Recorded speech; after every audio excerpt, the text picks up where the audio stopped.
एक गेमर और उसके पीसी के बीच जो रिलेशन होता है ना, वो बहुत ही इमोशनल होता है।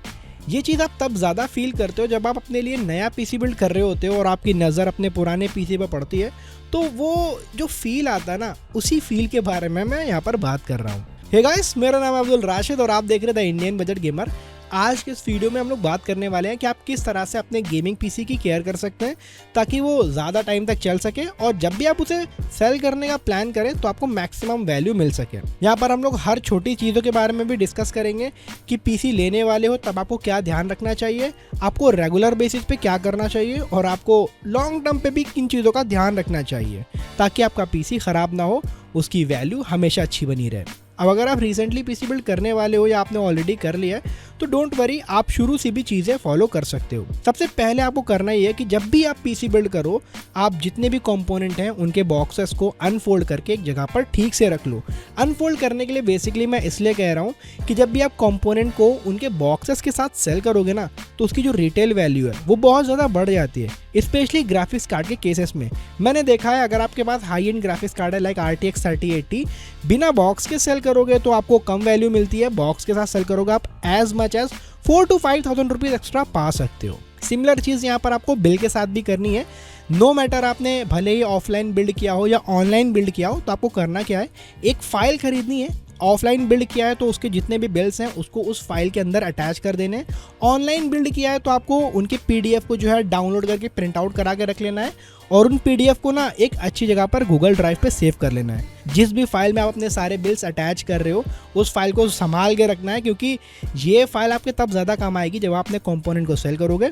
आप बिल के साथ कोई भी कंपोनेंट सेल करोगे उसकी वैल्यू बहुत ज़्यादा अच्छी होती है। अब सारी चीज़ें सॉर्ट आउट हो जाती है तो आपको ध्यान ये रखना है कि आप जब भी पीसी बिल्ड करो उसमें जो पावर सप्लाई लगवाना वो थोड़ा अच्छा वाला लगवाना, क्योंकि पीसी में सबसे पहली जो चीज़ ख़राब होती है वो ज़्यादातर पावर सप्लाई ही होती है। तो अगर आप एक अपने पीसी को लंबे ड्यूरेशन तक यूज़ करने वाले हो तो मेक श्योर आप अच्छे पावर सप्लाई पे स्पेंड करना। एक अच्छी पावर सप्लाई ज़्यादातर आपको 5+ ईयर की वारंटी प्रोवाइड कर देती है। बहुत हाई एंड जाओगे तो 8 ईयर और 10 ईयर की भी वारंटी मिलती है। तो अच्छे पावर सप्लाई के साथ जाओगे, आपकी पीसी की लाइफ उतनी ज़्यादा बढ़ जाती है। अब नेक्स्ट पॉइंट जो यहाँ पर होने वाला है वो बहुत ही इंटरेस्टिंग होगा, वो है केबल मैनेजमेंट से रिलेटेड। अक्सर लोगों को मैंने देखा है लोग केबल मैनेजमेंट करते टाइम ना ज़्यादा ध्यान नहीं देते। बहुत सारे लोग तो ऐसे भी होते हैं कि केबल को बस ठूस दो, आगे से पीछे अच्छा दिख रहा है ठीक है, पीछे से उतना क्लीन नहीं भी है तो काम चलता है क्योंकि दिखता नहीं है। ये थोड़ी सी गलत मेंटालिटी होती है, क्योंकि केबल मैनेजमेंट अगर आपके पीसी में अच्छा है तो आपके लिए आगे चल के बहुत फ़ायदा रहता है। कोई कंपोनेंट को आपको अपग्रेड करना हो, कोई चीज़ रिप्लेस करनी हो या कोई चीज़ ऐड करनी हो ना, तो अगर आपने केबल मैनेजमेंट कर रखा है तो आपको सिंगल तार निकालना पड़ता है, नहीं तो पूरे गुच्छे में से तार ढूंढना पड़ता है, तो आपके लिए एक्स्ट्रा वर्क हो जाता है। अगर आपने केबल मैनेजमेंट ठीक ठाक नहीं किया है तो हो सकता हो फ्यूचर में थोड़ी बहुत आपको हीटिंग से रिलेटेड प्रॉब्लम हो, डस्ट से रिलेटेड भी प्रॉब्लम हो सकती है। चलो अब यहाँ पर मान लेते हैं आपने सारे प्रीवियस पॉइंट्स का ठीक से ध्यान रखा, आपने केबल मैनेजमेंट भी कर लिया है। अब ये जो पॉइंट होने वाला ना, ये बहुत ही इंपॉर्टेंट होगा। चाहे यहाँ पर आप नया पीसी बिल्ड कर रहे हो या आपके पास ऑलरेडी एक पीसी हो, आपको एक सर्ज प्रोटेक्टर ज़रूर लेना चाहिए। सर्ज प्रोटेक्टर बेसिकली आपके पीसी को ना हाईयर वोल्टेज से प्रोटेक्ट करता है। आजकल इंडिया में वैसे भी आप जानते हो ज़्यादातर जो कहीं पर भी इलेक्ट्रिसिटी आती है उसकी जो सप्लाई होती है वो बहुत ही कांस्टेंट रहती है, फ्लक्चुएशन बहुत कम ही देखने को मिलता है, बहुत रेयरली। मेरे बचपन में ऐसा हुआ करता था, लेकिन ठीक है, आप 70-80 हज़ार रुपये का पीसी बिल्ड कर रहे हो ना, तो आप एक सर्ज प्रोटेक्टर भी ज़रूर ले लेना। खुदा ना खास्ता कभी अगर हाई वोल्टेज आ भी जाता है तो आपका सर्ज प्रोटेक्टर ही उड़ेगा, आपका पीसी सही सलामत रहेगा। मैं आपको बताऊं, मैं लगभग 1-2 साल पहले मेरे साथ सिमिलर सीन हुआ था। मेरे घर पे कभी भी ऐसा होता नहीं था नॉर्मली, लेकिन एक बार हाई वोल्टेज आया, मेरा एक्सबॉक्स उड़ गया, मेरा फ्रिज उड़ गई, मेरा लैपटॉप का चार्जर उड़ गया, मेरे पीसी का पावर सप्लाई उड़ गया और लगभग मेरा 25 से 30 हज़ार रुपये का नुकसान हो गया था। तो यहाँ पर आप देख सकते हो एक सर्ज प्रोटेक्टर कितना बड़ा खर्चा आपका बचा सकता है। एटलीस्ट पीसी तो आपका बचा ही लेगा। वेल, अभी तक मैंने आपको जितनी भी चीज़ें बताई थी तो आप पीसी के बाहर फॉलो करते हो। अब उन चीज़ों के बारे में बात कर लेते हैं जो कि आपको विंडोज़ के अंदर, बायोस के अंदर आपको उन सेटिंग्स का ध्यान रखना है।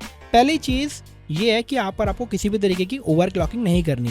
मैन्युफैक्चरर ने आपको जो ओवरक्लॉकिंग सेटिंग दी है वो आप अप्लाई करते हो, ठीक है। जैसे कि ग्राफिक्स कार्ड में OC वेरिएंट आते हैं या रैम में आपको XMP प्रोफाइल मिलती है, दैट इज़ कम्प्लीटली फाइन। किसी भी चीज़ को आप बैठ के खुद से ओवरक्लॉक नहीं करोगे, क्योंकि मैंने देखा है अक्सर लोग को चुल मच जाती है जब वो अपने पीसी का स्कोर कंपेयर करते हैं किसी दूसरे ऑनलाइन लोगों से। भैया मेरे पास भी Ryzen 5 5600X है, लेकिन उस बंदे के Cinebench स्कोर से मेरा स्कोर 1000 Cinebench पॉइंट पीछे कैसे है, लाओ मैं ओवरक्लॉक कर दूं। भैया उस बंदे ने भी RTX 3060 लिया था, उस बंदे के तो 78 FPS आ रहे हैं, मेरे 76 FPS क्यों आ रहे हैं, लाओ मैं ओवरक्लॉक कर देता हूँ। तो ओवरक्लॉक के चक्कर में नहीं पड़ना है, क्योंकि आपको जो एडवांटेज मिलता है वो केवल 1-2% का ही मिलता है, लेकिन बदले में आपके पीसी में ना पावर कंजम्पशन बढ़ जाता है, जिससे कि हीट भी ज़्यादा जनरेट होती है। आपका जो कंपोनेंट है उस पर ज़्यादा करंट फ्लो होगा, ज़्यादा हीट जनरेट होगी, और आपको पता होगा हीट हमेशा इलेक्ट्रॉनिक कंपोनेंट्स के लिए लॉन्ग टर्म में ना बहुत ही ज़्यादा डैमेजिंग होती है।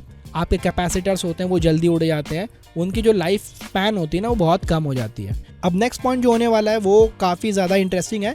लोग अक्सर उसे मिथ समझते हैं। मिथ ये है कि जो है लोग ये सोचते हैं कि यार विंडोज़ अपडेट करने से आपकी विंडोज़ अनस्टेबल हो जाती है, लेकिन बिलीव मी गाइस ऐसा कभी नहीं होता। एक बार जब विंडोज़ स्टेबल हो जाती है फिर वो कभी भी अनस्टेबल नहीं होती। बहुत रेयर केसेस में ऐसा होता है। तो अगर आप यहाँ पर अपने पीसी की लाइफ बढ़ाना चाहते हो, आपके सिस्टम में जो भी सपोर्टेड विंडोज़ है वो हमेशा अप टू डेट रहे। दूसरी चीज़, आपको हमेशा ड्राइवर जो है वो अपडेटेड रखने हैं।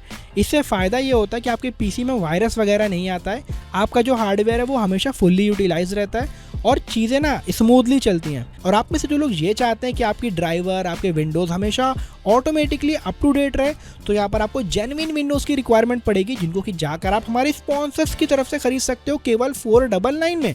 और अगर आप हमारा कूपन कोड यूज़ करते हो जो कि है TIBG350, तो आपको एडिशनल डिस्काउंट भी देखने को मिल जाएगा। वीडियो के डिस्क्रिप्शन चेक ज़रूर करना। तो ये सारी टिप्स ऐसी थी जिनको कि आप रेगुलर बेसिस में फॉलो कर सकते हो। अब उन टिप्स के बारे में बात कर लेते हैं जो कि आपको थोड़े थोड़े टाइम में फॉलो करनी है और लॉन्ग टर्म में भी फॉलो करनी है। लॉन्ग टर्म में मेरी तरफ से पहली टिप ये है कि जब भी अगर आप अपने पीसी रेगुलर यूज़ करते हो ना, तो एटलीस्ट 2 हफ्ते में एक बार आपको टाइम निकालना है, अपने पीसी का साइड पैनल निकालना है, और फिर ना अगर आपके पास एक हेयर ड्रायर है तो अच्छी बात है, नहीं तो अगर आपके पास एक एयर ब्लोअर है ना, तो उससे अपने पीसी को बस ब्लो कर लेना है, ताकि जितनी भी डस्ट थोड़ी बहुत सेटल हुई है ना वो आपके पीसी में से निकल जाए।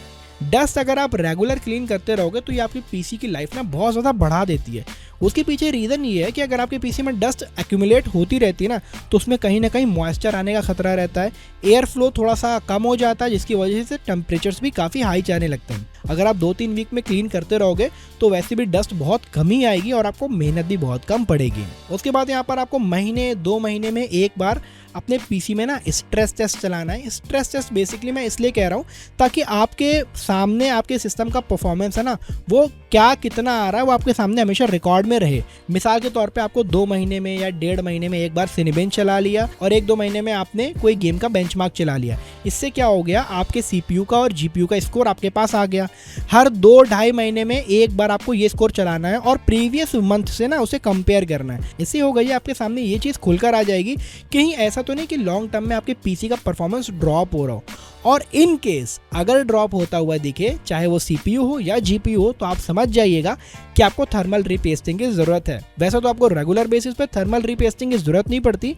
नॉर्मली साल भर में एक बार भी अगर आप अपने CPU का थर्मल पेस्ट या ग्राफिक्स कार्ड का थर्मल पेस्ट चेंज करते हो ना, तो you are good to go. आपको टेम्परेचर्स रेगुलर बेसिस पे मॉनिटर करने हैं, आपको स्कोर मंथली बेसिस या 2-3 मंथ में एक बार निकालना है, और आपको थर्मल पेस्ट साल में एक बार एटलीस्ट चेंज करना है। ये सब चीज़ें अगर आप फॉलो करते हो तो मैं आपको इतना तो यकीन दिला सकता हूँ कि आपकी पीसी की जो लाइफ है ना वो बहुत लंबी होने वाली है, और फ्यूचर में अगर आप अपने पीसी को सेल करते हो ना, अच्छी वैल्यू मिलेगी कंपेयरिंग टू अगर आप केयर नहीं करते हो तो। वेल तो दोस्तों, इस वीडियो में आशा करता हूँ आपको वीडियो अच्छा लगा होगा। अगर आपको वीडियो अच्छा लगा तो इस वीडियो को बस जल्दी से लाइक करें, सब्सक्राइब करें हमारे इस चैनल को, क्योंकि हम लोग लाते रहते हैं इससे डेली ऑसम कंटेंट। तो हम तक देखने के लिए थैंक यू।